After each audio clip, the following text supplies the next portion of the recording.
Hello guys, mga unta. Ang ulam ko ay tortang talong at saka tinola sa kapitbahay. Ayan. Tinola sa kapitbahay. Tsaka yung walang sawang tuyo. Yan ang ulam ko today. Dinner. Charot. Aray ko, ang init.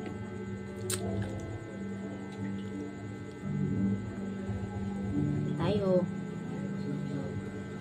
Init. Talong pa.